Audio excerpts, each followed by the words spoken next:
রহমান রাহিম। সম্মানিত দর্শক, আমরা বাঙালি বিশ্বের মধ্যে এক নিকৃষ্ট জাতি।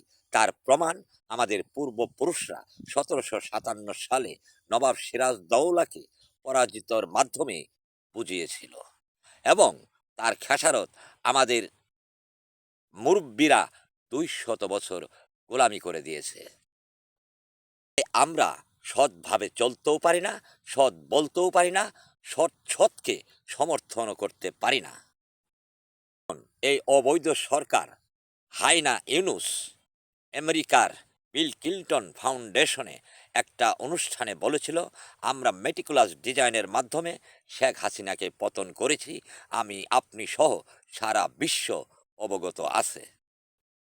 তাই এই 1.5 বছরে এই অবৈধ সরকারের শাসন ব্যবস্থা আপনারা দেখেছেন।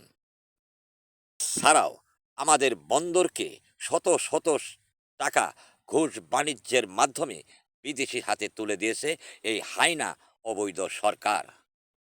এবং তার ব্যক্তিগত সরকারি ট্যাক্স 600 কোটি টাকা তার ব্যক্তিগত ক্ষমতায় মওকুফ করে নিয়েছে। আমাদের এই ঘৃণিত সেনাবাহিনীরা কিছুই বলেনি, যা আপনার আমার মতো কয়েক লক্ষ লোক একত্রিত হয়ে সারা জীবনেও একসাথে করতে পারবো না।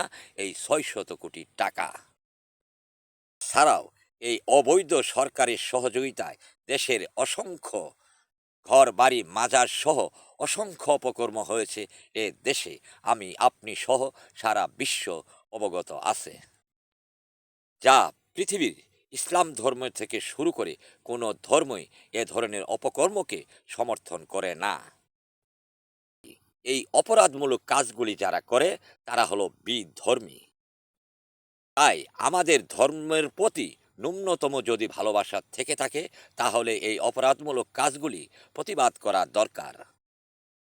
তাই অপরাধীরা সুন্দর কথায় অপরাধ করা না ছাড়লে এর সহযোগিতায় রাষ্ট্রীয়ভাবে এই অপরাধীদেরকে মেরে ফেলতে হবে।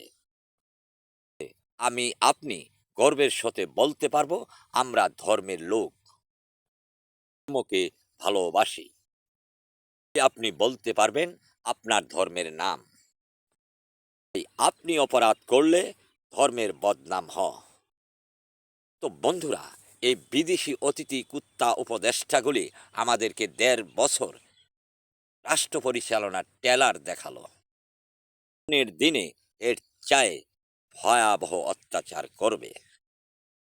যে মূর্খ কুশিক্ষিত বাঙালি, এটা তারা টেস্ট করলো। তাই বিশ্বকে দেখানোর জন্য এই অবৈধ সরকার আর আমাদের কয়েকটা জাতীয় কুত্তা এক হয়ে এই পাতানো নির্বাচন আয়োজন করে বিশ্বকে দেখাবে। এদের কাছে ক্ষমতা থাকবে পাকিস্তানি স্টাইলে। পাকিস্তানি সেনাবাহিনী যে কাজ করেছে, আমাদের ঘৃণিত বাহিনী সেই কাজটি করে এই সরকারকে সহযোগিতা করতেছে। আমি আপনি সহ সারা বিশ্ব অবগত আছে।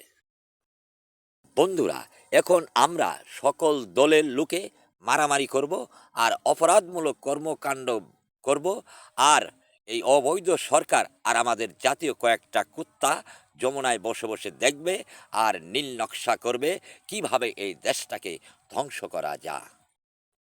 এই অবৈধ সরকারের অবৈধ কাজগুলি বন্ধ করার জন্য বাংলাদেশ সেনাবাহিনীতে আমার একটা চুলও যদি থাকতো, এই অবৈধ সরকার আর আমাদের জাতীয় কয়েকটা কুত্তাকে একটা লাথি মেরে বলতাম, প্রতিবেশীর সঙ্গে ভ্রাতৃত্ব সুলভ আচরণের মাধ্যমে বসবাস করার নীতি হলো সৃষ্টিকর্তা এবং বিশ্বনবীর। আরেকটি বুট দিয়ে লাথি মেরে বলতাম, তোদের দেশ হলো পাকিস্তান আর ইসরায়েল, তারা প্রতিবেশীর সঙ্গে মিশে থাকতে পারে না। তো বন্ধুরা, সেনাবাহিনী সহ সকল বাহিনীর কাজই হলো অপরাধ দমন করা।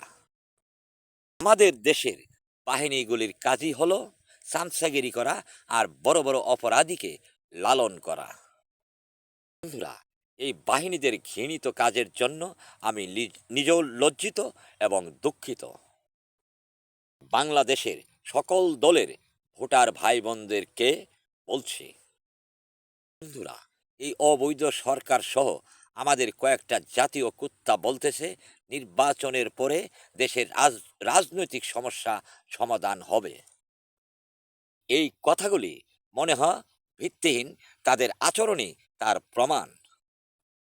বন্ধুরা, যারা নিজেরাই ঘৃণিত দুযোগবাসী, তারাই আবার মানুষের ভোট চাওয়ার জন্য বেহেস্তের টিকিট পেছে, এবং আরেক দল চাঁদাবাজি ছাড়া তাদের চলেই না, তারা আবার ফ্যামিলি কাট করে দেয়। আপনি আমি সহ সারা বিশ্ব অবগত আছি।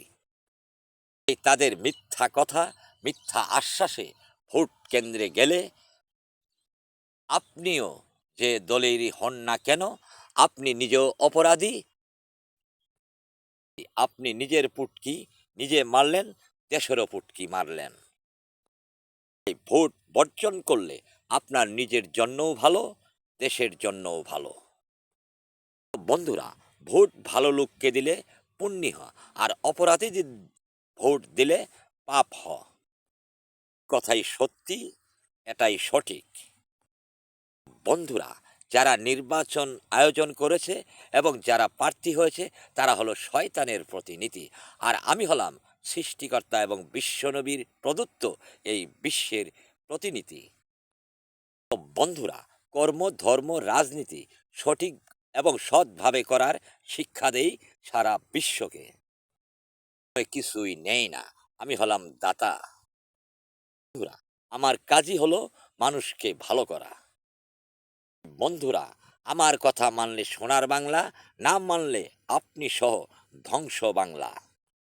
তাই আমার কথায় কাজ না করলে, আপনারা কাজ না করলে, বিশ্বের সর্বশ্রেষ্ঠ শক্তি হাওয়ায় আমার কাজ করবে। ধন্যবাদ। সৃষ্টিকর্তা সর্বশক্তিমান।